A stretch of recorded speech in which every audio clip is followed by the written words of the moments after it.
Hello, I'm Barry Silverberg, Director of the Center for Nonprofit Studies at Austin Community College, and this is Civil Society, a periodic podcast to provoke more thinking about issues affecting nonprofit effectiveness and success. My guest today is Shannon Brooke Mantrum, Executive Director of Leap to Success, a signature program of the Launchpad Job Club. As Shannon says on her LinkedIn page, one of the most fulfilling experiences in my entire life is to see professional people giving of their time and talents to nonprofit organizations while they themselves are seeking employment. It has to be one of the most incredible win-wins in today's society. I first met Shannon about 5 years ago. Our center needed some technological assistance, and she and her colleagues in Leap to Success delivered some very significant tools that we still use today. Shannon, welcome. Thank you, Barry. So, I'd like to start off with asking people, why do you do what you're doing?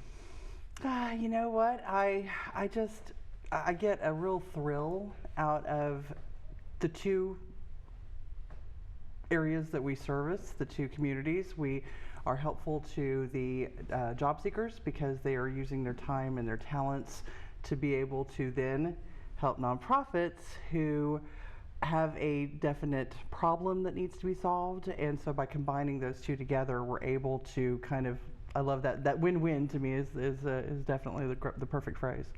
So tell me a little about your background that brings you into this work. Well, the portions that can be publicly proclaimed, okay? I don't even know if I want to claim the ones that are publicly. No, my background is as varied as some of the people that come to Launchpad. Many years ago, I was doing sales and hopping from one sales job to another. And then after I got married, I settled into, I'm going to be a housewife and a mom, so I had a couple of kids. And then when I finally emerged to come back into the workforce, I was working in a sales role, didn't make my numbers for this one time period, and was summarily let go. And my husband, who has been the knight in shining armor of our family, said, go to Launchpad Job Club. And that was back in 2012. And I said, I don't want to go there. Those people have, they have backgrounds like 20 years with this corporation, that corporation. Shannon, just go. And so the first time you go, you have an opportunity to get on the microphone and say who you are, what you are looking for, et cetera. And I said, I just came out of high stress sales. I think I want to look at nonprofits because I'd been the mom that had done all that volunteering. I was the cookie mom for the Girl Scouts. Anyway, I had a gentleman there who was in charge of what they call a clublet at the for the club at the time. He was over the technology folks, and they would meet on their own away from the weekly meeting of the club. And he said, we're doing this thing where we're working with nonprofits and we're doing projects for them, and I think I can use you. And I was like, okay, I don't know exactly what you're talking about, but I'm intrigued. And when I learned more about what Leap to Success was, they had started in late 2011. They did a beta project for Helping Hand Home, doing their database, and learned that it was the idea of putting unemployed professionals to work on projects, professional projects for nonprofits, pro bono for them. I just was like, that is amazing, because having worked with nonprofits, I know how desperate they are. Now, I don't care if you're a person sitting at your kitchen table as a nonprofit or if you're a marquee name. There's always a need for pro bono assistance. Absolutely.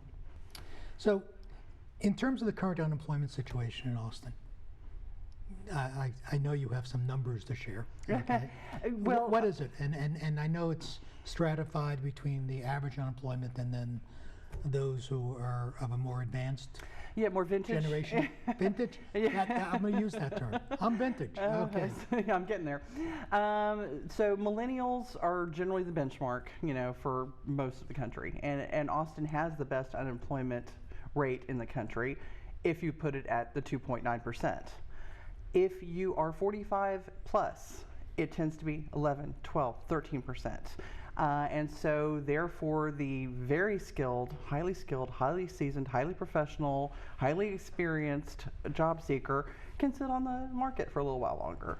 And ergo, that's the reason why Leap to Success is so vital to them, because they can kill that gap that has emerged by filling it in with project work. So that can go on their resumes, that can go on their LinkedIn profiles, and it looks really great to tell a prospective employer that, while I've been looking for work, I haven't just been sitting around twiddling my thumbs. I've been actually using the skills that I have acquired over all these years, and even maybe learned a few new ones, Right. and applied them to project work. Does Leap to Success have a particular demographic of the unemployment, a particular target group? Well, I would say that we are basically, since we're basically pulling from the club, we're mostly, looking in the 45, 50 plus. So not as many baby boomers anymore as much as the Gen X, and then a few millennials. Whenever we get a project request in for a website, please don't everybody ask for one immediately, but whenever we get a website request in, then I usually have to go outside the club because we're not really full of web devs, and so I will go and look through LinkedIn, look through my personal network, go to meetup groups, and I will cajole, entice a younger web developer to come onto a project, which is great because they'll be under a project manager who will help guide that project to completion. Yeah, I remember well when y'all did some work for us, the team coming together, the meetings, and y'all did it like it was a quote real job, and appreciate the seriousness in which you all took it and the product. Yes, thank you. And I mean, that's always our end goal, is to have a very workable deliverable for the nonprofits we're working with. Yes, in fact, the way that Leap to Success was set up from the get-go was to make sure that every single project has a project manager, and that can be anything from working on a database to designing a logo. It can be one person on a team. It can be 3 people on a team. Our teams are fairly agile in size because of the nature of, we're sort of like the Wizard of Oz. People come and go so quickly here, so people can go to work, and so we try to make sure our projects we'd like for them to be about 12 weeks in length. I hope you don't laugh at that, because some of them have gone on 6 months, a year, but that is definitely due to the dedication of the volunteers involved. But you mentioned before you also involve people that aren't part of the Launchpad. We do. In fact, there are people that sometimes land on our website, and they will just fill out under the contact area. They'll go to, like filling out how to be a volunteer. A lot of times we get referred, to other groups. There's a great Austin-based, another group called Austin Digital Jobs, and they have a lot of young, the people that we need, the programmers, the web developers, et cetera, the graphic artists, and sometimes we'll be able to pull from them. And these services are pro bono? Are there charges? They are pro bono, and we'd like to try to do everything in our power to keep them that way, because, If somebody wants to pay, can they? We will be more than happy.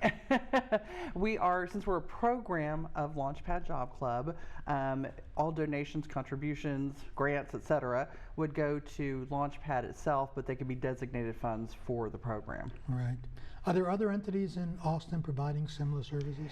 There were at one time.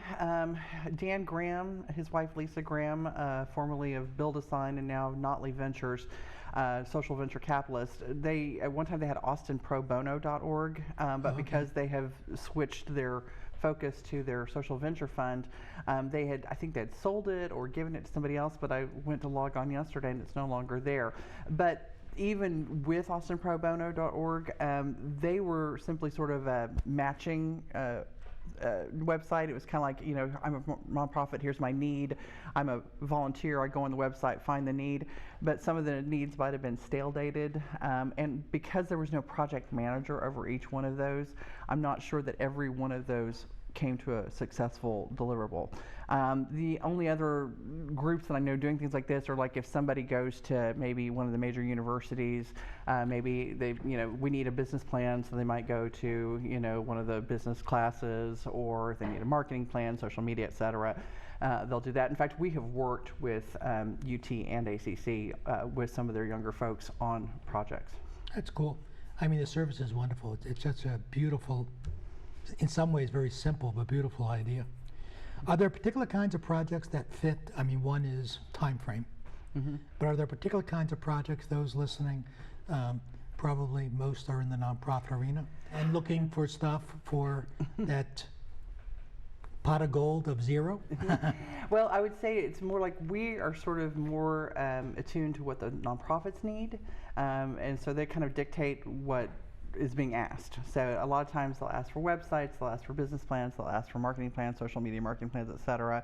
the ones that kind of get my juices flowing are the ones that anybody can work on, that are not so incredibly strictly, like I have to have those specific technical skills. Are there particular kinds of projects that are best served by Leap to Success? I know we talked about length, 12 weeks and so forth. What would be the ideal project for? The ideal project is one that we can do. And so we get all kinds of requests. I mean, it can run the gamut from, I just got my 501c3, so I need a website, I need a business plan, I need a marketing plan, blah, blah, blah. I'm kind of like, you can put it all in as a request, we'll see what we can tackle, to just networking computers for somebody had an office move and they don't know how to do that. To one of my favorite was for a charter school that put the request in because somebody told them about us, and she's like, they're not going to want to do this. And it was to do pricing for school uniforms for their like PE and their their team uniforms. And I was so excited about that because to me that was one almost anybody could do, versus like you have to have this very highly technical skill. And that time in the club, the gentleman that piped up and said, I think I'd like to help you on this, was somebody who had just done the very same thing for his softball team in Round Rock. So, it's a lot of kismet happens. So, the folks who are in the Leap to Success, these are folks who are obviously looking for a job.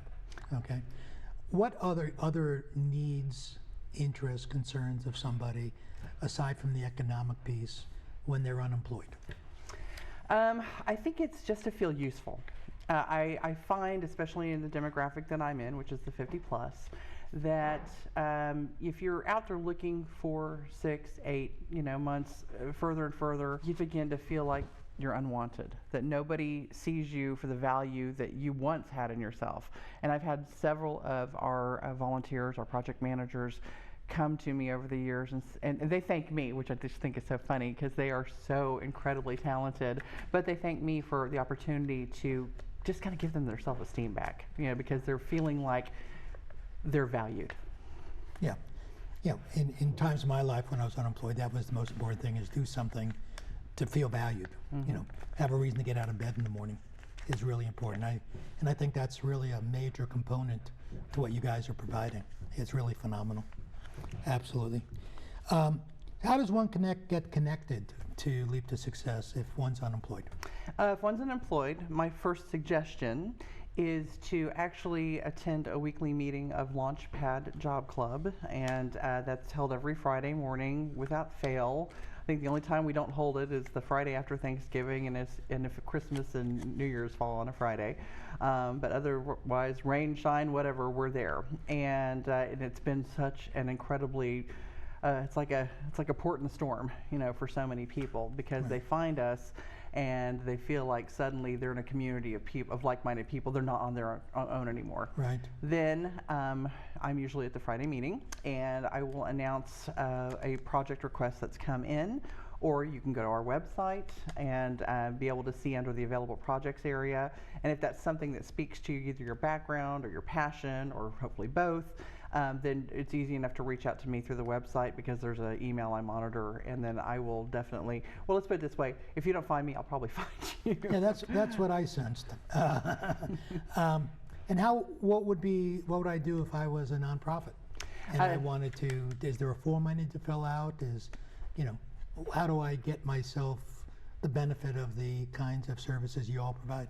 Very easy. Same thing. Just go to the website, and under the contact area, there's our project request form. And if a nonprofit is kind of like, well, I don't know what kind of projects they would accept, there's also underneath that area, literally it says the types of projects we accept. So that gives people an idea that, and really in all reality, I encourage people to anything. I mean, anything that they need. And if it's something that we can address, we will. Over time, the nature of the unemployed, people who don't have jobs in Austin, is going to change. The nature of resources is going to change. What do you see happening with Leap to Success? Well, my druthers, we would continue to do as we're doing on an expanded level. That, like any other nonprofit, takes funding, because right now it's kind of a cult of a personality, and I want this program to continue long after I'm gone. And in fact, if I had big global aspirations, it would be that there would be a Launchpad Job Club / Leap to Success in every major market in the country, because I think it is so needed. Does this exist in other communities? There might be some job clubs in other communities. I've had people reach out to me from Dallas, and they're desperate, and I really haven't been able to find, a lot of times I'll meet like at churches and stuff, so I try to direct them, but I usually end up having to direct them to a chamber of commerce, and that's not always the best resource for them. And as for Leap to Success, I don't know what other models are out there. I mean, we depend wholly upon Launchpad Job Club, because that is already well of volunteers. And where's the group meet? The group meets currently, and has for a few months now, at the Williamson Family Conference Center, which is on the campus of the Settlement Home for Children. Oh, so okay. It's north on 183, off 183 off Peyton Gin Road. And all this information is on the website? Of course. All right. So what are one or two things that our viewers could do to be of help in terms of what you're talking about? If somebody's really turned on by the idea, and let's say they're not unemployed, let's say they're not a nonprofit and they don't need the service, what could they do? Two things. Refer. We're always. That's three things. Yeah. Okay. Well, that's true. Well, that's, to me, it's all in one basket. Is to refer us to the nonprofits that speak to their passions or that they're aware of. And we are not discriminatory. It can be everything from the sick kids to the puppies to the arts, the environment, to your local church, to an elementary school, a high school. We don't make any judgment calls. We're looking to serve in any way we can and help those organizations better do their missions. And so that's one. And the other thing is, we're just like any other nonprofit. So if there's the ability to be able to support what we're doing, the way to do that is to support the club, which will then support the nonprofit, which then we are able to then help all those nonprofits that are carrying out their missions. So if anyone who may have gotten lost in that, people can give you money? Always. Okay. I just want to be very clear. No, I appreciate that. I want to be very clear. Money is always welcome. All right. So is there anything that we may not have talked about that you would like to share and make sure it gets out here? I just think one of my favorite stories is probably early on. It was 2013. We'd been around for a year or so. And I had a project manager who was a hardware services guy. And at that time, I needed to have a brochure done for an organization called Phoenix Arising Aviation Academy. They have a for-profit and nonprofit side. Wonderful, wonderful people. And what they do is they do STEM learning by taking their yokes and rudders and mobile units into AISD, mainly AISD East Side schools, and teach kids STEM learning through flight simulation. So they have to do the math and the science and everything behind it. It's not just playing video games. And so they needed a brochure. My guy Bob said, I came to him because he was the only person that I had at that time who wanted to be a project manager for one of our projects. And I was like, I know it's not your background, but are you interested and willing to do this? He goes, well, it's out of my comfort zone, but yeah, I can do it. And so he had a couple of ladies. He had a lady who was a designer and a lady who was a content writer. And the three of them together, they were trying to get to like an April 1st deadline. And the design just blew me away in the end because it folded out like a paper airplane. And, yeah, it was really cool, and it was to work toward their different audiences, teachers and parents and et cetera, and not only did that project see a successful deliverable, they were early. They came in early. So, and then that gentleman went on to employment with a gas company. So, I mean, it's a great experience for a lot of people. They don't necessarily plan on going to work for a nonprofit, and most of them are not. But the ability to give back, to be able to maybe hone some skills, or at least keep them, sharp, and just feel like they're useful, it's been so rewarding for me, seeing them being rewarded. Yeah. Well, thank you, Shannon. Yes, sir. Thank you. Appreciate it. Visit our website, nonprofitaustin.org/civil society. to read more about A Leap to Success and to share your thoughts on today's podcast. This is Barry Silverberg with Civil Society, a Center for Nonprofit Studies podcast in collaboration with the great crew and staff of ACCTV. Thank you for joining us today.